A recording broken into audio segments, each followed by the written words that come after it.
Oh, hi. I'm your host, Kyle Brownrigg, and welcome to Best Actress, discussing Best Actress and Best Supporting Actress Oscar wins, who we feel should have won, and why. Oh my god!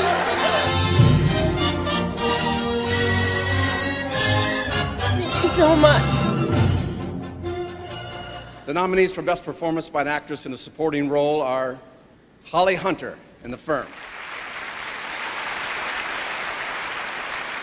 Anna Paquin, The Piano,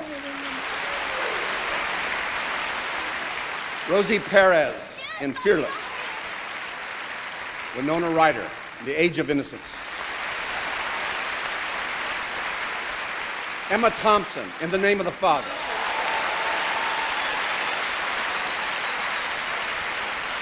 for the Best Performance by an Actress in a Supporting Role, the Oscar goes to Anna Paquin, The Piano.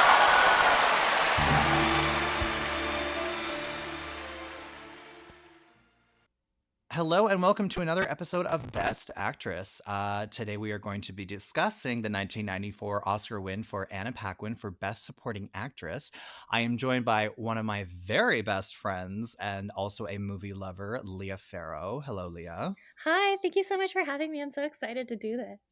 Oh, of course. So for anybody listening, all the tens of you, um, Leah, I'm very popular. Leah is one of my very best friends from high school, and we lived together for many years. And she lives in Ottawa now, and I live in Toronto. But she is the stupidest bitch I know, and I just love her. And she loves to watch movies as much as I do, so I thought that she'd make a perfect guest. Oh, you're also such a stupid bitch. um it's our love language, anybody listening that doesn't know it. Okay, so this was a very interesting year. So just to give like a little bit of history about the 1994 Oscars. So the lead actress and supporting actress nominees, Emma Thompson and Holly Hunter, were both nominated for a lead and a supporting role. And that was the first time ever in history that ever happened. I have so many opinions about this like double crown situation. The first time it ever happened was in 1938 for Faye Banter for the movie White Banners and Jezebel. And of course, we love Jezebel because of Betty Davis. But the fact that in 1993, Emma Thompson and Holly Hunter were nominated. I mean, Emma Thompson, like, I could see it, but Holly Hunter getting a double nomination, Yeah. I don't really know about that. But we'll get into this. I mean, some people, and I love this so much, but again, we'll kind of just like get into this. But some people actually refer to Holly Hunter's double nomination, like her supporting nomination, as thank you for being you, Holly Hunter. Well, yeah, I mean, I definitely have some opinions about that as well. Um, um yeah. But I actually hadn't seen a lot of these movies. Like, okay, The Firm. Okay, that that movie was so like it's a John Grisham, story, and he also did The Pelican Brief, which also I have a lot of opinions about, but we're not talking about that. It was, I'm sorry, like comical. The Oh Firm my is god. like comical. Yeah, it was so funny. There were so many scenes that I was like, what? What is this? Why is Tom Cruise like a gymnast? Like, super I think I know. I love how he's like, I go to Harvard, but I wear a leather jacket because I'm cool and I don't take myself too seriously. But I graduated at the top of my class and I'm overwhelmed with authors. And oh, I have the hottest girlfriend and I also know kung fu. It's like, what? Like, And, like, everything just seemed, like, way too good to be true. Like, he was, like, the top, like, he was everybody's first pick, and he was being I know. offered, like, the world. What is happening here? Oh my God. Okay. Well, before we get into all of the nominees, and I think basically we should just jump into The Firm at the beginning because that movie was literally a joke. I'm Yeah. sorry, Holly Hunter. Like, we love you, bitch, but that movie, eesh. Um, but so 1994 Oscars was very interesting. So Tom Hanks won for Philadelphia, which was like a big deal because like it was all about the 1980s. I know, I love that And movie. It's a great yeah, I movie. like that movie too, except for remember that weird like opera scene where he's like in his hotel or no in his apartment and he's like everything's all red and he's like they're like blasting like opera music and he's having this like realization and it's just like goes on for way too long. Or maybe I was high. I don't know. I thought that was weird. Yeah, that was really weird. But I feel like 90s movies, like that's the thing. Like they have scenes that go on for so long. Like most of these movies did not need to be as long as they were.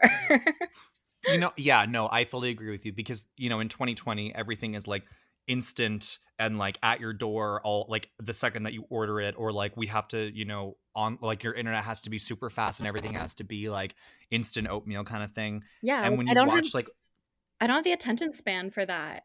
Like I zone yeah, out if things are too long. you know, if a movie is really good, I don't give a shit if it's 3.5 hours long. Like that's totally fine. Well, like I actually watched Gone with the Wind recently. It's like soups racist, but like good movie. And I, you know, that's a long movie. And I watched the whole thing and I was actually interested from start to finish. Titanic, you know, 3 hours and like 3 hours and 14 minutes if you watch the extended cut. You know, I can watch that. Oh yeah, Um that movie can do no wrong. well, like In the Name of the Father, that was kind of a long movie, but like I was so into that movie. Oh, I know. Yeah, that one was a great movie. It was like really interesting, like all the way through, pretty much. But then there are movies like The Age of Innocence, which was just a giant nap, I It was so feel. boring, and I was shocked that it was a Martin Scorsese film. Like, I I actually had know. no idea. I was expecting like Joe Pesci to like show up and be like, "Who the fuck?" I don't know. I know, and like just like start shooting people. Like, where is the murder? To be honest with you, I think that we were all like hurting for that scene. Uh, I feel like everybody, like any like movie ever listening to this, is like, "How gauche? How dare they say that?" Um, Probably. so Tom Hanks won for Philadelphia in a lead role. Best Picture went to Schindler's List. And Tommy Lee Jones won for The Fugitive, which I actually really hate that he won for The Fugitive. First of all, I don't really like Tommy Lee Jones, but I thought it should have gone to Ralph Fiennes for Schindler's List or for Pete Postlethwaite. And I'm really sorry if I'm pronouncing that wrong. I know that he's dead, but Postlethwaite. Postlethwaite, I think it is. Postlethwaite. I mean, Daniel's Irish. He could tell me, but Daniel is my boyfriend for anybody listening. Yeah, and I'm saying that I have a boyfriend to brag. And And what's the but but anyway, Pete Postlethwaite for In the Name of the Father. I loved him in that movie. I don't like Tommy Lee Jones. Yeah, Anyway, I but mean, that's a different podcast. yeah, I mean, I haven't seen that movie, the one that you're talking about, so I can't say. But I love Schindler's List, and I think that, of course, like Ray Fiennes should have won for that. Yeah, no, totally. He actually, it's interesting. His portrayal of a Nazi is basically what like all actors do now whenever they're portraying a Nazi. It's based on how Ralph Fiennes' interpretation of that character was. Well, they're So always British too. It's like, aren't you supposed to be German? it's very proper. Okay, well, anyway, so the five nominees. So, you know, we have Holly Hunter in The Firm, Anna Paquin in The Piano, Emma Thompson in The Name of the Father, Rosie Perez in Fearless, and Winona Ryder in The Age of Innocence. When I think of Rosie Perez, I actually only think about Do the Right Thing, and she has that like dance. She has that like dance opening, and it's like the beginning of the movie, and also she was a choreographer for In Living Color. What? I didn't even know she was a dancer. Yeah, that was literally she was like J-Lo before J-Lo. What? I honestly thought like when I think about Rosie Perez, I think about uh I actually don't remember. I feel like there's a movie where she was like dying. Well, you sound very informed. Yeah, you know what? Never mind. Ignore that. You're like, she was in this thing, I think, once where she played somebody. You're like, wow, I could just you feel be like she's always like more? an angry woman, and she's always like she's like fighting in a lot of movies, but I can't even remember them anymore. I mean, you know what? You're probably describing her career. Probably. But yeah, no, she was great. So let's just jump right in. Okay, let's just get into The Firm because Yeah. this fucking movie. Okay, I just have to say it. what I loved so much about this movie is basically if you watch this movie, it can be boiled down to this is what I took away from it. This is what the firm was to me was are you nuts? Nobody gets out of this firm alive. And Tom Cruise was like, I like those odds. Like that is exactly what it is. It's like it's super weird to me because it's all about like a crooked firm and them like killing off their lawyers. Yeah. And basically the FBI or whatever is like giving Tom Cruise like a lose-lose situation. And what I thought was really interesting was that entire firm was like a Klan rally. Oh my God, I know. Like, where is the diversity?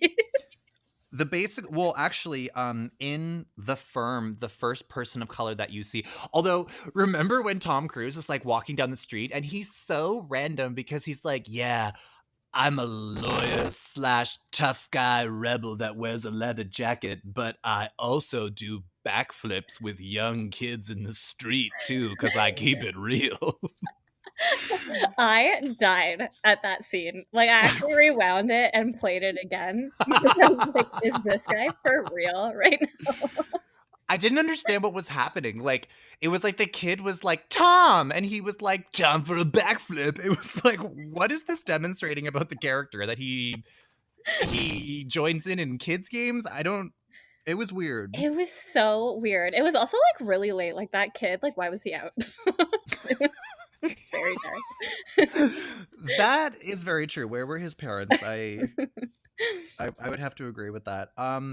So I think that also too, just talking about the diversity in this film, the first Black person that you saw was either that kid that was obviously living on the street or all the help. The waiters, the like cooks, the maids, they were all people of color. I know, and like the guy that owned that like boating company, like that was all it was for people of color in that movie. Yeah, it was really troubling.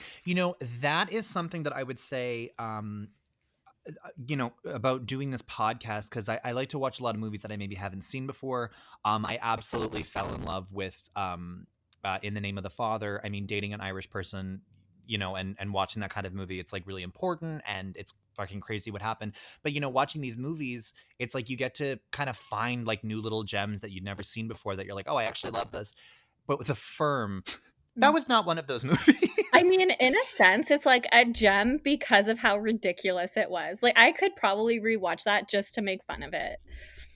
I would agree. Yes, I would agree because I think that I think that the acting was actually really good. That I will give the movie. The acting was quite good, but the just it was all just so ridiculous and I guess like maybe glamorized for Hollywood or something. I'm not really sure what it was, but I thought that movie was just comical. It'd be like a good like drinking game. Oh, I know. Or something. Yeah, for What was sure. the name? What was the part where he was like, my name is Julio Iglesias, and I just thought about that scene from Bridesmaids where she's like, I'm Mrs. Iglesias. I know. I actually thought about that too because I was like, "Oh my God, this is perfect." But also, like, where the hell was Holly Hunter in like the first half of that movie? First of all, okay, the fact that she got a nomination for this, I really felt like they were just trying to make history at the Oscars. Yeah. Because listen, don't get me wrong, she played the part very well. It's Holly Hunter. Like, obviously she's going to play it very, very well. But I would certainly say that she had presence, and anytime that she was in a scene, like I really, like focused on her. But I really didn't find that her role asked that much of her as an actor, I guess is how I would describe it. Yeah. I feel like they were rewarding her with a nomination because she was demonstrating her range because of the type of role that she played in the piano, because her role was a little bit comedic in a sense. Yeah, for sure. Like, I honestly didn't think that there was like much emotional range in this role. The only thing I will give her in this movie though is that scene in the cafe when she's talking to Tom Cruise about like what she saw when like Gary Busey was murdered. That to me was actually like really good. Like you could tell that she's obviously a very good actress. So like it actually made me anxious when she's like talking and like stressed about it. Yes. But like otherwise, like it was just kind of like a basic role. Well, I agree, and I think that she probably, I mean, for the love of God, I think she earned that Oscar nomination for having to pretend to go down on Gary Oh Busey. God, I know. Ew. I mean, The I'm sorry, Academy. Gary Busey, but like, oh. Sorry, Gary Busey, but like, no thanks. I was also like surprised to see Gary Busey. I had no idea he was in this movie, and then he just like showed up, and I was like, "Oh my God, what is happening?" I know. Well, because the thing is that for our generation, it's like Gary Busey. It's like we know him like Post post accident. accident. Yeah. So we only know him as like the fucking lunatic from like The Apprentice. Yeah, honestly, that's like mostly how I think of him is when he was nuts on The Apprentice. But he is a great actor. But yeah, poor guy. Like what was it? He had a motorcycle accident and he like I fucked think up his so. head or something. Yeah, I think he like, cracked his skull and had like brain damage from it. I Oh my mean, I'm God, not 100% sure, so like don't like quote me on that. that's really sad. I'm sorry, Gary Busey, but like, yeah, I wouldn't go down on you. But just talking about like, I was kind of obsessed with like Holly Hunter's like extensive wig collection. Right? That was pretty impressive. It was like blonde, and then it was like red, and then it was like curly, and then it was like teased, and I was like, okay, and her like fucking press on nails. She was so ahead of her time. And like her sweet like brown suede Oh dress. my God. That I like want to be her for Halloween. Oh my God, that'd I be am really Holly funny. Hunter in the Imagine someone got it. I feel like if you were in the gay village in Toronto, somebody would get it. They'd be like, "Are you Holly Hunter in the 1993 film The Firm?" I would die. Um, I I will say though about The Firm, as much as like we're laughing at it and like saying how comical it was, um, it kept my attention. Yeah, no, for sure. I found Like like the story somewhat interesting, but the movie itself was just like so all over the place. it was all over the place. Also, can we talk about I don't know if you picked this up. I don't know if you noticed this, but there was one scene where Holly Hunter's character had this cigarette that kept getting longer. I didn't, but I did notice that she would smoke like these extreme king size cigarettes that were ridiculous. No, like it kept getting bigger and bigger, and it just kept making me think of like Scary Movie when he's wearing that like hat that like in every scene, like the police cap gets getting bigger and bigger, and then she can't get in the car. I do remember that. To be perfectly honest with you, like again, like I love Holly Hunter so much. I loved her in Broadcast News. I loved her in The Piano. She fucking deserved that win. I don't really like remember her from this movie that much other than like her hair and makeup. I don't think No. of The Firm and think, oh, Holly Hunter. No, me neither. And that's why it like blows my mind a bit that she, was even kind of nominated for supporting actress. And obviously I do think it's like a political thing maybe that is because she was also nominated for best actress. But I mean, it's night and day, her role in The Piano and her role in The Firm. Yes. Well, that's why I'm saying it's like they're rewarding her for her range. And I think that that does have its own Yeah. merit. But I don't know, like she kind of was like a fun little bit of um a fun sort of character in sort of like a dark sort of, paranoid storyline, I guess. Yeah. Um but I don't know. I mean, like, listen, I love you, Holly Hunter, but I'm just gonna say it. I really feel like they had Emma Thompson, the lead and supporting, and Holly Hunter lead and supporting. I really feel like they were just trying to make history. I actually had no idea that Emma Thompson was also nominated for lead. What movie? She was nominated for The Remains of the Day. Oh. Yeah, and she had actually won the Oscar the year before for Howard's End, which if you've never seen Howard's End before, it is a 2.5 hour movie where an old lady dies and she won't stop talking about Howard's End. It is a beautiful, lovely place called How. Have you been to Howard? And that's basically the entire movie. Sounds Um, amazing.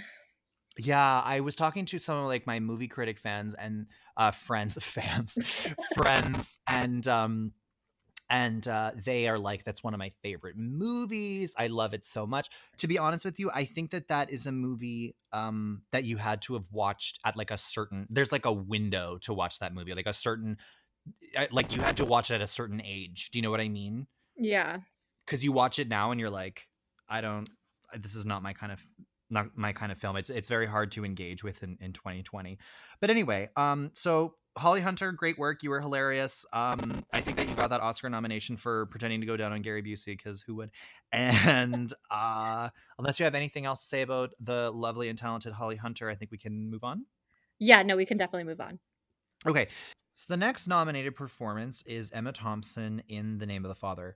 I loved this movie. I have never seen it before. I love Daniel Day-Lewis, um, even though he was in The Age of Innocence. But I absolutely love In the Name of the Father. What did you think? I thought it was so good. And honestly, yes, Daniel Day-Lewis, just like going back to him, I was surprised to see that he was in both Age of Innocence and In the Name of the Father. Yeah, that's interesting. What when the movie started, when the movie started, I just was like looking around like Belfast, Northern Ireland. I'm like, was this just like an open casting call for like skinny white people? Oh my Like, god, I know. and like everybody, like first of all, like how big of a budget do you think they had for greasy wigs? Yeah, it was pretty gross the amount of like greasy hair there was. I feel like the 1970s was just a greasy bang. Yeah, but I also like wasn't quite sure about like I don't know Irish history, so I was a bit confused about what was going on in the early 70s in Belfast. It Right. didn't So quite I explain it. actually I had a little historian next to me because he's from Ireland. I mean, he's from Ireland, not Northern Ireland, but basically it was Ireland revolting against British control, and they wanted to separate. Okay. And obviously it's a lot more complicated than that, but let's just there were a lot of terrorists. There was a terrorist group called the IRA, and they were mostly responsible for a lot of bombings and deaths of a lot of innocent people. And anyway, now Northern Ireland is still remains part of the UK, and then Ireland is like its own independent country. Okay. um Northern Ireland, though, whenever I was in Northern Ireland in September 2019, I noticed that their accents are very different from like a, like a Dublin accent or like a Cork accent. Yeah. I think I knew that, but I wouldn't be able to know what the accent is. Oh, it's so it's did you watch Drag Race UK? No. Oh, there was a drag queen from Northern Ireland, and that's like a perfect example of I can do a really good Irish accent, but like I can't do I'd have to hear a Northern Ireland Irish accent in order to imitate it. But when we were there in Northern Ireland, they have like tours that you can go and see, like where it's called like the Black Cab Tour, and like you can see like where all of the the terrorist attacks happened, and like where the protests were, and like that Daniel was actually telling me that was actually quite accurate and what it looked like. Wow, that's interesting. Like that would have been like so cool if you had like watched the movie before. Yeah, I mean, to be perfectly honest with you, Emma Thompson's nomination for this movie, yeah, she wasn't really in the movie for that long, but she had such presence. Yeah, like And she made an impact. Like once yeah, she and I, finally spoke. yeah, no, how long did it take? Like an hour and a half for her to like Say d- words. Yeah, something like that. Cause I like you see her at the very beginning. So I was like, oh wow, like they just jump right into Emma Thompson and then she like doesn't speak until yeah, yeah, like halfway into the movie at least. yeah, she was like in her car or something. Yeah. I will say though, I think my favorite part was when, it's that like court scene at the end, and she's like so angry that like the British government like misused their power and basically just lied. I And know. she's like so passionate and like angry and like proving them wrong, and like It was so satisfying to watch. That scene was like amazing. When she showed that picture of Charles Burke and it said like, don't show this to the defense. Like it gave me chills. I cried. I literally cried. Yeah, I know. It was really good. Like the scene whenever she starts like crying for his father because like she knows that he's innocent. I also cried at that too. Yeah, I know. That made me really sad though because like, he like died in prison and then like never got to see the light of day, and it was just like it was really sad because he was like obviously very like he was super innocent. He had nothing to do with anything. Like it was ridiculous. No, I know that just watching that whole thing, just knowing that like it is, I don't know how much of it is accurate, but it is based on true events, and the mistreatment of the Irish people by the British government and British control, and you just kind of like watch it and like fucking hate British people. I know. It's like no wonder the Irish hate the British. Oh yeah, and they really do. They still really really do. Yeah, but like it did seem like by the end of the movie when like at the end of the movie and they showed kind of what happened after like what everyone did in their lives after, like it just made it seem like this was 100% true. I mean, I don't know. Obviously like minimal things were different. Like they kind of made prison look fun. They had like That a part rec was. room, like a pool table. They were like getting high. Oh my god, with that like Rasta character. Yeah.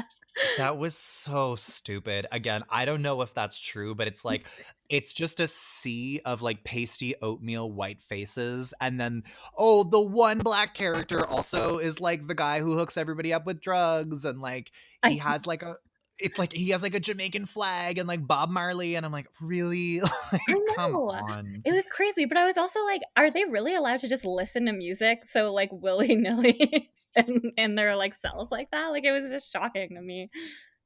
It honestly, it just seemed like what we're like. It seemed like the lockdown that we're in right now I know. It was for like COVID just 19. as fun. Yeah, I was like, this seems like a really fun sleepover. Yeah, and like eventually like, it seemed like everyone was just getting along and you're like, that doesn't seem accurate, but okay. But again, and it's not actually as extreme as Holly Hunter, because Holly Hunter's nomination, I really feel like they were trying to make history and also just rewarding her for her range. But I think that Emma Thompson again had a very integral but small part in this movie. I agree, although I do think that she did like an incredible job that I'm Yes. not so surprised that she got nominated, whereas like Holly Hunter, like to me it's weird that she got nominated. I know, I fully agree with you. It's just, oh my god, like I feel like I would just give Emma Thompson the Oscar just for that one court scene where I she's know. like fighting for him and she knows that she's right and she has all of the evidence, and it's so like I'm getting goosebumps talking about it. I Like it's know. so satisfying to Yeah, watch. like I honestly I feel like that court scene like is what sealed it for her being nominated for supporting actress. Like without that court scene, like for sure it would be weird to me for her to be nominated. I think so too. Because you're yeah, like up until that scene. Yeah, like I mean, again, there was that one scene like where she was crying for his father, and there was that, but I mean, like you can't just nominate somebody for crying, you know what I mean? No. Yeah. Um, but yeah, just the passion behind it. Yeah, it was so well done, and I'm really happy that she got that nomination. Um, if you have anything else to add, we can move on to our next nominee. Yeah, no, let's move on. Yeah. Okay, so let's talk about some Oh my god. Winona The Ryder in age the of Age of innocence. Innocence. Winona. Um, so anybody that knows me knows that I love me some Winona. Um, I have probably seen Girl Interrupted more times than I care to say. I even obviously like Beetlejuice and Edward Scissorhands and Heathers and like all of these amazing movies. Um, I understand that this role for Winona, being in a Martin Scorsese film, acting with Daniel Day-Lewis, she was the odds to win on this Academy Award. She had won the Golden Globe, and everyone was kind of expecting her or Rosie Perez to win the Academy Award. She never went on the record for this, but she was visibly surprised when Anna Paquin won. And allegedly Daniel Day-Lewis, you can kind of see it in the like the teleprompter, like whenever they're like filming her, like if you watch the Anna Paquin win, Daniel Day-Lewis like kind of like looks over and he's like, and I think that even he was surprised that Winona Wow. Ryder didn't win. Really? See, that's interesting. And I kind of really want to watch, I want to see that because personally, I don't think that Winona's like role in this movie was like the greatest. Like I don't think it deserved a win. I don't know. Well, she won the Golden Globe, and I think that at this point in history, you have to remember Winona was like the it Yeah. girl in Hollywood. Yeah, I know. She was like huge. It's crazy how far she's fallen. No offense to Winona. Yeah, well, I mean, after that klepto situation, like 2002, Yeah. 2003, she kind of just like disappeared. And I think now she's like living in like somewhere in like Minnesota, but I think that she purposely took a step back from Hollywood, and I think she was just like, I don't want to do this anymore.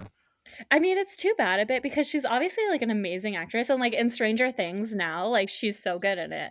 But that's all Yes. she's really done. Like she doesn't do much anymore.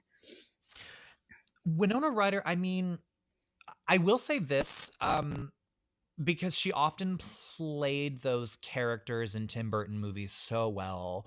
And this really was a very different kind of role for her. And I think that she played it exactly how Martin Scorsese wanted her to play it. I think that she really held her own with Daniel Day-Lewis. And I think that that really speaks volumes because he is like probably Oh one of yeah. the greatest actors alive. Yeah. Um, I and sorry. But the thing that I will say though about this is when anytime that I see this, I just think about fucking Family Guy where they're like Winona Ryder in the Age of Innocence, and she's like, that would be most good, Newland. Most good. And I just can't get that out of my head when I watch it because it's so true. Like it's like I'm very aware that I'm watching Winona Ryder try to be like high society and like I don't know. 100%. I definitely see that. I do see when like it's you're clear you're watching Winona. Um, but I mean, again, I do think that she played the role really well, and I found her to play like a really like innocent kind of naive girl. And I'm assuming like that's what she was meant to play, whereas like Michelle Pfeiffer is supposed to be, like the like I guess sexy cousin that like everyone is judging. So I mean, I think She that she did it well. Yeah, I okay, talking about like Pfeiffer for a second, she like was kind of bringing in some Selena Kyle from like Batman Returns Catwoman Oh, 100%. vibes into that role. Yeah. The thing about like that role was just like I wasn't it was very confusing to me because I had a hard time figuring out whether I'm supposed to hate or like her. And it was like one of those things Right. where it was like I can't tell if she's like morally wrong or she's trying to like fight her like it's like what she wants, and it was just like very confusing like whether she cared about her cousin or not. Like I was having such a hard time figuring her out a bit. I mean, fair. Though I will go back to this comment that you did say about Winona being like naive. I think this is more to the writing because this was actually the first novel, The Age of Innocence, to ever win either the Pulitzer or the Nobel Peace Prize by a woman in history. And so it's a very relevant historic book. And apparently like Winona Ryder did like a book report on it in like the 8th grade, and it's like, oh, okay, cool. But her character was not supposed to be like naive. Her character was supposed to, I guess, kind of come off that way, but like deep down, like she knew the whole time. Yeah, well, I mean, at one point she does ask, like, is there someone else? And then I was like, oh, okay, well, at least she's kind of like realizing it, but she still like, would let things go, and she would always like let him kind of do whatever he wanted, and she wouldn't like, create waves in any way. So But then at the end, whenever the son is like, "Mother told me that she asked you to give up the thing that you love the most, and you did it for her," and then he's like, "She never asked me. She just knew." And like, okay, first of all, I have such a hard time with these kinds of, I mean, I understand that it was a different time, but I have such a hard time. It should be called like the age of regression. Like, it's everyone, or like the age of repression. Like, it's just like you watch this and you're literally like, okay, so the man has to give up the one thing that he wants in his one life that he gets because like of society's standards. And like, I, again, like as a viewer, have a really hard time like having sympathy for that kind of moment. I'm like, well, that was your choice. Like, you chose to make your life like that. Like, I don't have any sympathy for you. Also, he never listened to Winona Ryder's character at all. Like, she would literally be like, "Oh, like, I just think that you know, uh getting married, and is there somebody else, and I don't really know." And then he'd be like, "Yeah, yeah, yeah, yeah. Anyway, let's get married." I know. He was so all over the place. It drove me insane.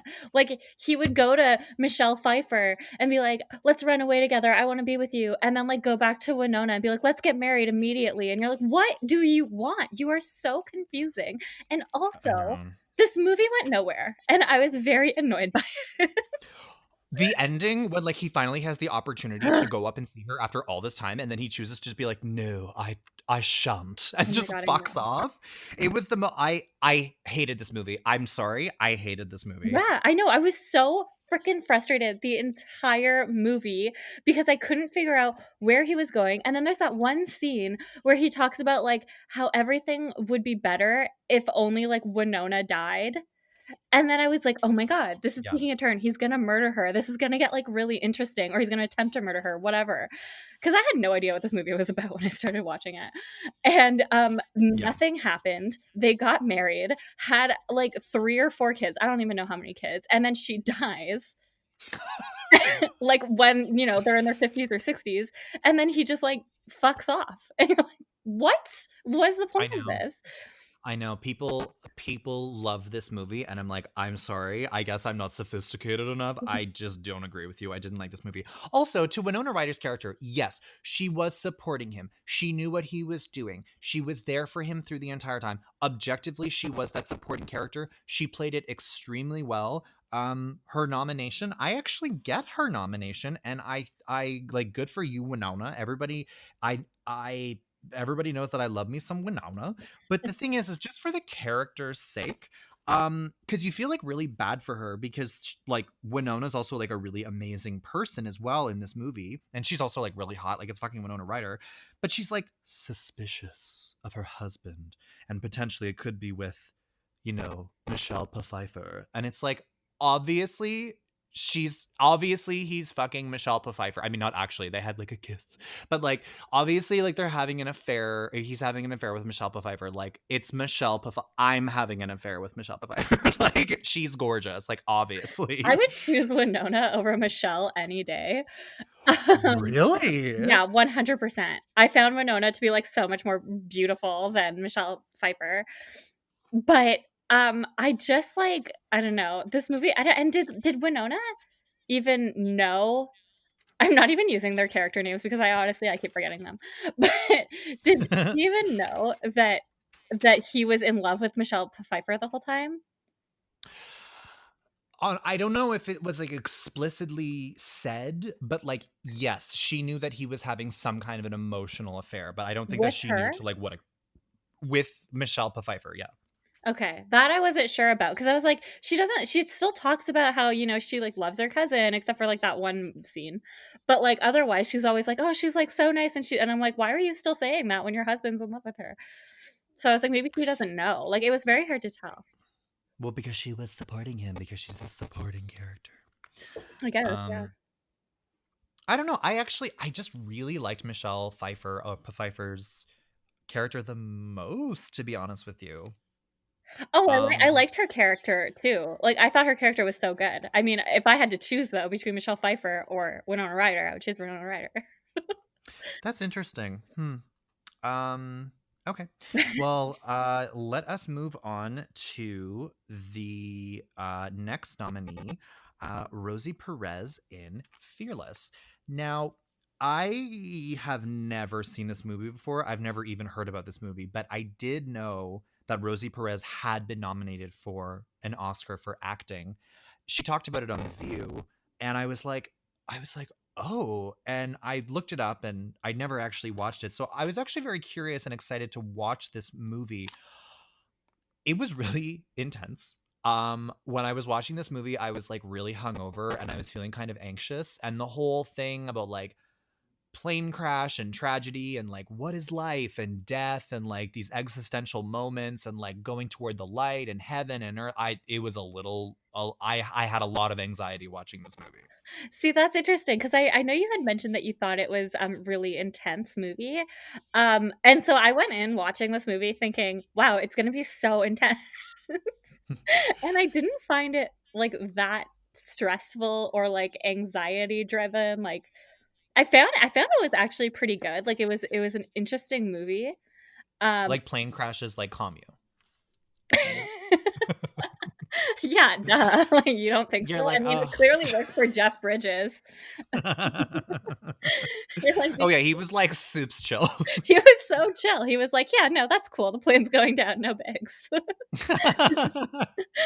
He's like, does anybody have? He's like, can I get a drink over here, please? Yeah, like it was an interesting movie though. I found it was really good. I thought that Jeff Bridges was kind of a piece of shit like the whole movie. Yeah, like kind of. But what I thought was really funny is like, so the opening scene when you see Rosie Perez being dragged out of the plane, like screaming and crying, Yeah. I'm like, oh my god, because that's basically just like what I look like leaving a bar. Yeah, no, I was like, what is going on? Like I was very confused at the beginning. But like, I'm just saying that like I connected to her character Yeah, totally. immediately. I can see that. I feel like I've seen you leave the bar like that before.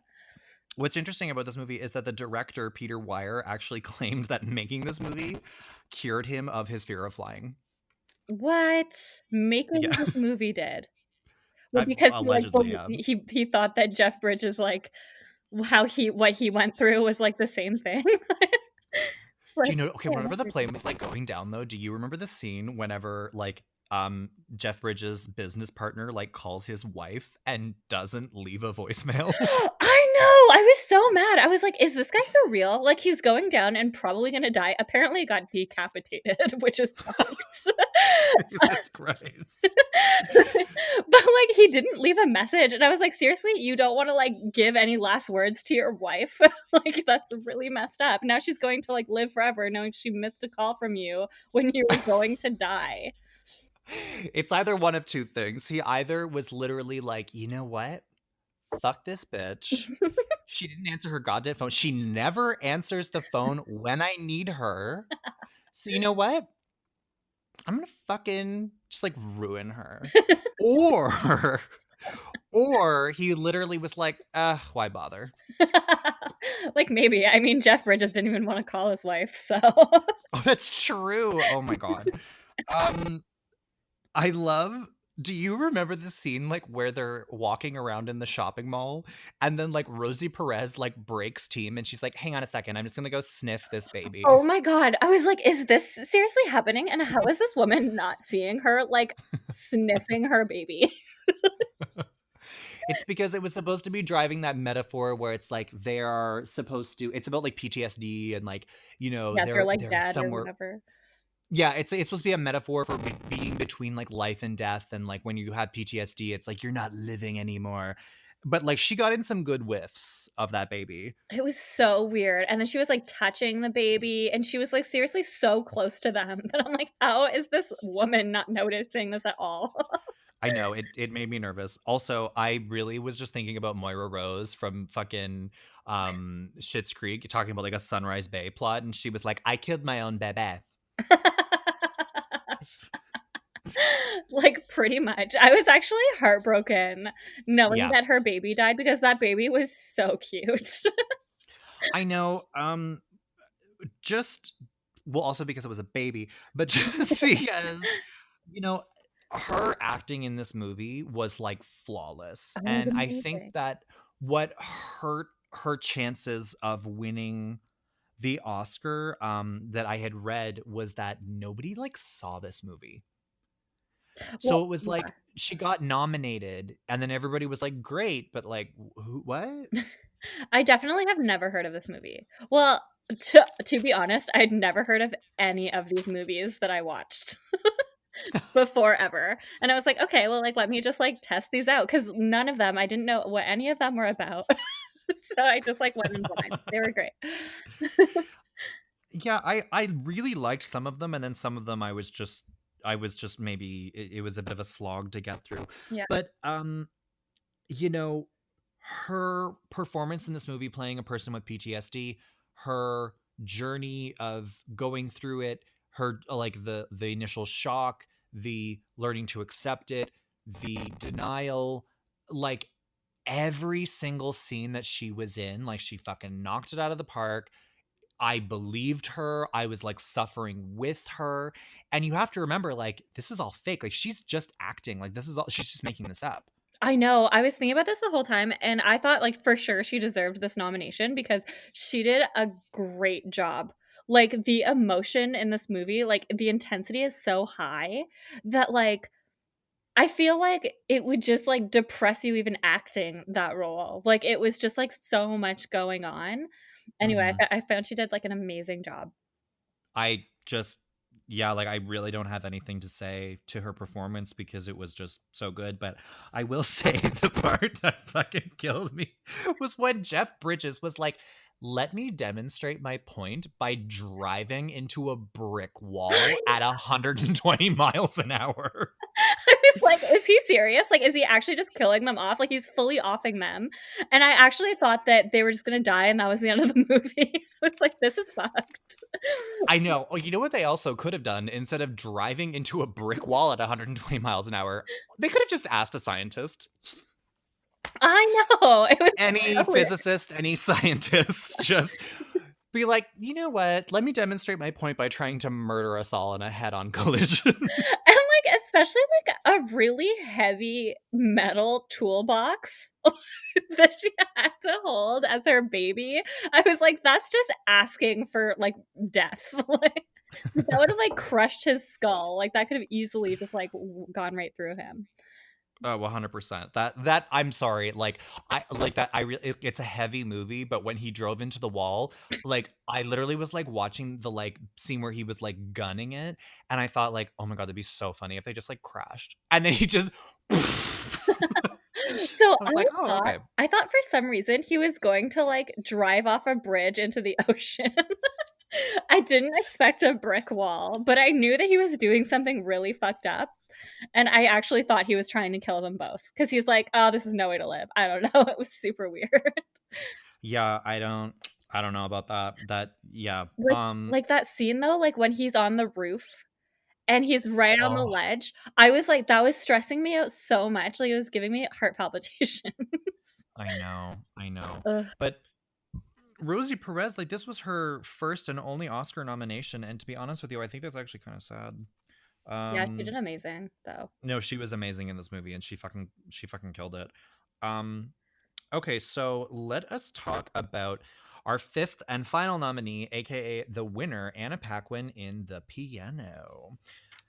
So this win was very interesting. So, first of all, Anna Paquin was 11 years old when she won the Oscar, but she was 9 when she filmed the movie. I also always forget that she had a New Zealand accent. um, Also, she was born in Winnipeg. Oh shit, I didn't know she was Canadian. Yeah, she was born in Winnipeg. She was probably embarrassed, so she like forced like New Zealand accent to cover it up. I don't know. Wait, does Um, she in real life have a New Zealand accent? Uh yeah, well not anymore. It's fully gone. You can hear it in like some of her words, but yes, she doesn't have a New Zealand accent anymore. Um but Oh. See, now I'm ju- less impressed because I was like, wow, her accent is so good in this movie. well yeah, but she was playing Scottish in Oh the yeah, you're movie. right, actually. It wasn't New Zealand. I kept thinking it was New Zealand because the piano said New Zealand. Well, what's interesting, like again, like she was 9 when she filmed this movie, and I think that that's just being 9 and doing something like that. Like when I was 9 years old, I thought I was a fucking vampire slayer, and I was trying to make my boy Transformers make out. When I was 9 years old, I found out that Santa wasn't real, and it really hurt my feelings. Meanwhile, when she was 9, she was winning Oscars. Uh, it's so interesting. So okay, Anna Paquin, she's the second youngest winner uh of winning an Academy Award, and the youngest winner is Tatum O'Neal for Pepper Moon. Yeah. And whenever she's asked, Anna Paquin, she was asked in I think it was either 2008, 2009. She said, quote, they were asking her about her Academy Award win. She goes, "My Oscar? That was a combination of Holly Hunter being an amazing actress, Jane being an extraordinary director, and me being in the right place at the right time. I had no idea what I was doing.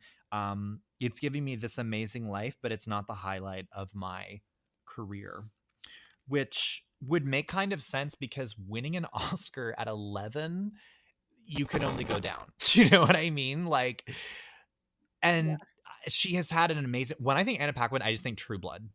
I know, me too. That's all I think. So, like, I was actually quite surprised and quite impressed by her acting in this movie because I didn't expect it from Anna Paquin. She's a very good actor, Or and was it Not Another Teen Movie? I think she was also in. oh yeah, but she was also in like X-Men, and she was in was it Never Been Kissed? Oh, maybe No, it that's what I'm was thinking of. Maybe it's never. no, Shields. Was it? I think it's She's All That. Okay, then it was She's All That and Not Another Teen Movie.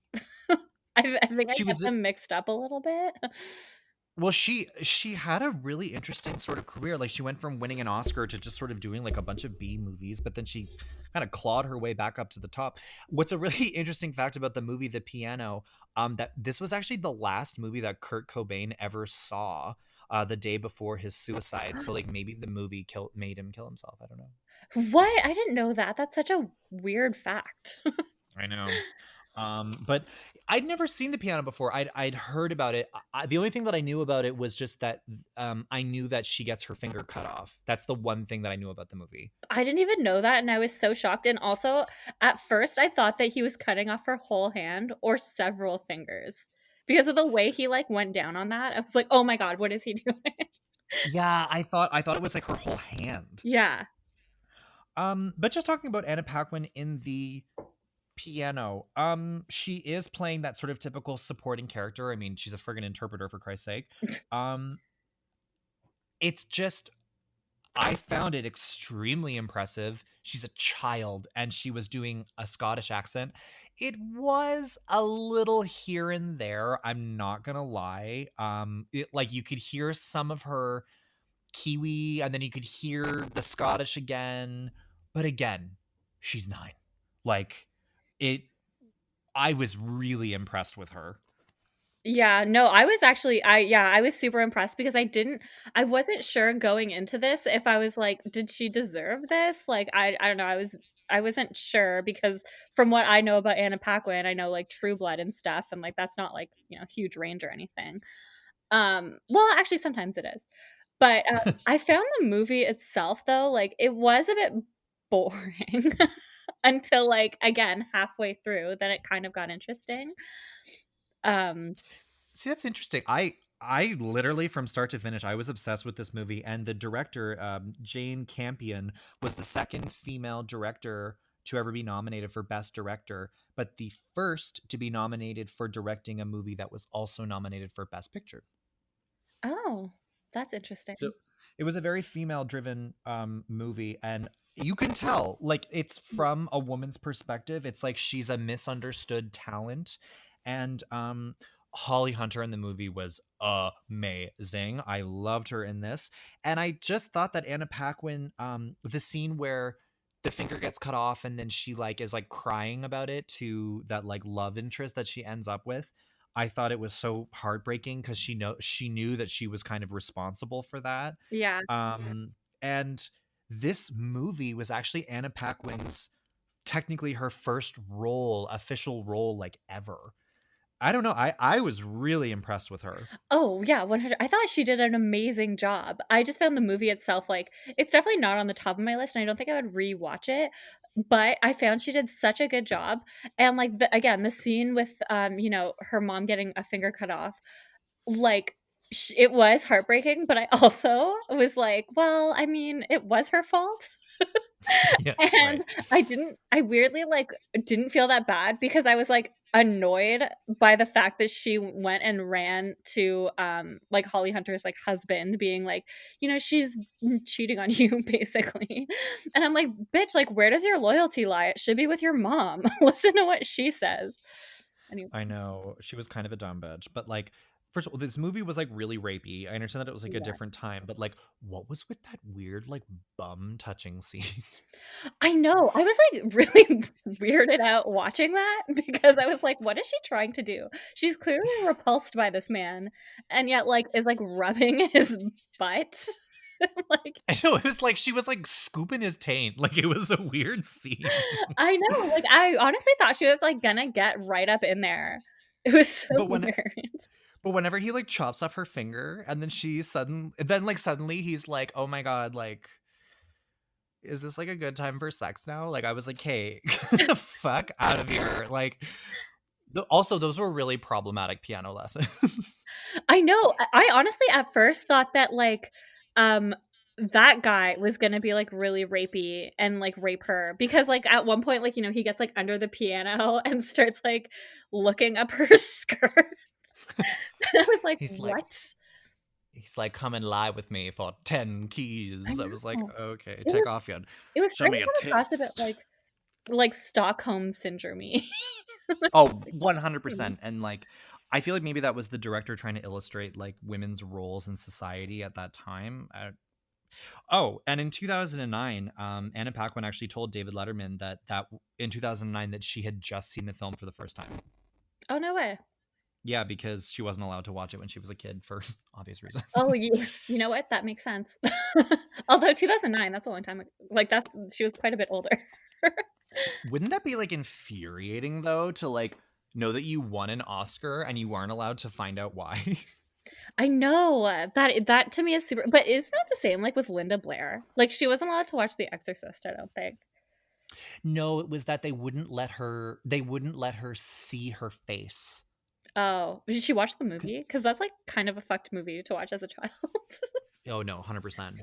Um but no, Anna Paquin, I for a 9-year-old with that accent and the scenes that really required her to be emotional and to cry and to really support her leading character, like I thought it was flawless. I thought it was, except for the only thing that I will say to her performance, even though it was absolutely amazing, was just that her accent was a little in and out for me. But again, she's a child. Yeah, I also didn't even notice that. I thought she did, like, honestly an incredible job. So, I mean, for sure, she definitely deserved at least a nomination. All right. Well, I think that the time has arrived for us to reveal who we think should have won the Academy Award in 1994 for Best Supporting Actress. So, Leah, Yes. if you would please. Okay, I think the Oscar should have gone to Rosie Perez. I think that she did honestly an incredible job. Like, that was a high stress movie, and her acting throughout, like, the entire time, was incredible, and she was like, the emotions were so high, and I thought she did an amazing job. I will say though, I was super torn between her and Anna Paquin because I do think that Anna Paquin did so good, and I'm not mad at the fact that she won because I think that she also probably deserved that, but I do think that Rosie Perez did an exceptional job. I love that. Um, and I'm going to go ahead and reveal my win, and then we can just sort of discuss. So I think that the Oscar should have gone to Rosie Perez. It kind of was like a Fritz Bernays, in my opinion. Like, there's just no question. Yeah. Like, when I was watching this movie, the entire time I was like, holy shit, like this is what acting is. Like I was hooked to her storyline from start to finish. I feel like she really represented a person going through PTSD in such a perfect way. Every single scene was flawless. But I am going to agree with you that Anna Paquin was also amazing. So I'm not really mad that she won. Yeah, I If agree. it's like she won, and I'm kind of like, yeah, I could see that. It's not one of those like what the fuck moments. No. I'm glad that she has an Academy Award to her name because I think Anna Paquin is a great actress and she's had an amazing career. But in my opinion, of those 5 nominees, I personally would have selected Rosie Perez just because I thought that it was just so real and raw and amazingly done, and I wouldn't have changed a thing. Yeah, no, I 100% agree. Like I think that and going into this, I thought that there was a lot of controversy with Anna Paquin winning, and maybe it was just because she was so young. I in my head was thinking, oh, it was because maybe she didn't deserve it, but no, I think she did deserve it. Although I do think that maybe Rosie should have won over her. I again think that her winning makes sense. Yeah, no, 100%. Okay. Well, Leah, thank you so much for being a guest on my show. Thank you for having me. Of course. And just let you guys know, we have a new episode out every 2 weeks. It'll always be like Best Actress, then Best Supporting Actress, then Best Actress, then so on and so forth. And check us out on iTunes, Spotify, Google Play, wherever you listen to podcasts. And be sure to leave us a review and let us know what you think. Well, thank you guys so much, and we'll see you guys next time. Bye.